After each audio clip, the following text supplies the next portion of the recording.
क्या कहेंगे, किसे कहेंगे अश्वमेध यज्ञ? अश्वमेध यज्ञ क्या है? किस प्रकार से टेलीविजन में हमें देखने को मिलता है? बताएगा कोई बालक? हम सामान्य गांव में नहीं हैं इस समय पर, हम एक विशेष गांव में हैं। यहाँ के बालक बुद्धिमान हैं। मैं आपको बालक क्यों कह रहा हूँ? यहाँ वरिष्ठ भी हैं, परंतु ये बालकों के लिए शब्द उपयुक्त है। बालक अर्थात जन्म से लेकर 25 वर्ष तक आप बालक ही रहते हो। क्यों रहते हो? क्योंकि हमारे शरीर से हमारी गणना नहीं की जाती। गणना जो की जाती है हमारा जो पहचान होती है वो हमारी बुद्धि से होती है। जब तक हमारी बुद्धि परिपक्व ना हो जाए, जब तक हमारी बुद्धि कमज़ोर रहे, तब तक हम कहते हैं बाल बुद्धि, यानी अर्थात बालक हैं, अभी थोड़ा जानने वाले हैं।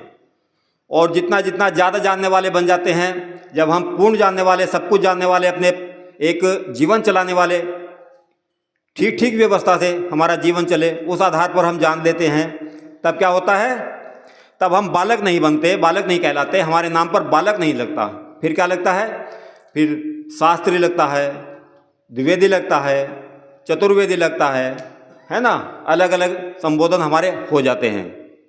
तो बालक और बालिका यही हमें अपने ग्रंथों में पढ़ने के लिए मिलता है।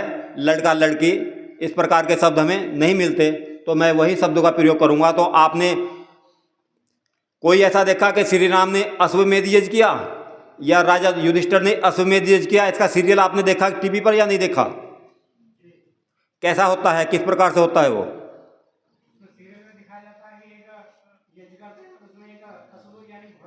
घोड़ा छोड़ देते हैं और घोड़े के पीछे पीछे सेना चलती है। जिस देश में भी घोड़ा जाता है, और या तो उस देश का राजा संधि स्वीकार कर ले, मित्रता कर ले, अगर मित्रता नहीं करता तो युद्ध के लिए तैयार हो जाए, उसे युद्ध करके बात को मनवा देना।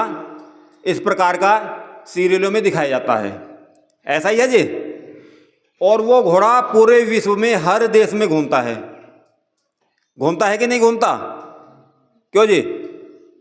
अब यहाँ प्रश्न खड़े होते हैं, यदि ऐसे ही सही है तो आप ये बताओ, अगर कोई नदी बह रही है, घोड़ा उसे कैसे पार करेगा? घोड़ा अगर नदी भी नहीं बह रही, लगभग वो अपना जीवन, कोई भी पशु पक्षी जितना भी होते हैं, कुछ ऐसे पक्षी होते हैं जो एक राज्य से दूसरे राज्य में भी अपनी यात्रा पूरी करते हैं। यानी जैसे जैसे प्रकृति का मौसम, जलवायु का मौसम बदलता है, वैसे वैसे उस जलवायु के अनुसार वे स्थान चेंज करते रहते हैं। परंतु ज़्यादातर पशु कैसे होते हैं? लगभग 50 किलोमीटर के दायरे में ही अपना जीवन व्यतीत कर देते हैं। कर देते हैं कि नहीं कर देते? परंतु यहाँ देश विदेश में जाना है, आगे समुद्र आ गया, समुद्र के अगली पार कोई देश है, तो उसमें घोड़ा कैसे जाएगा? कैसे जाएगा? ये जब हम अविद्या में घुसे हुए तो ये हमारी एक मानसिकता को काल्पनिकता में ले लिया गया।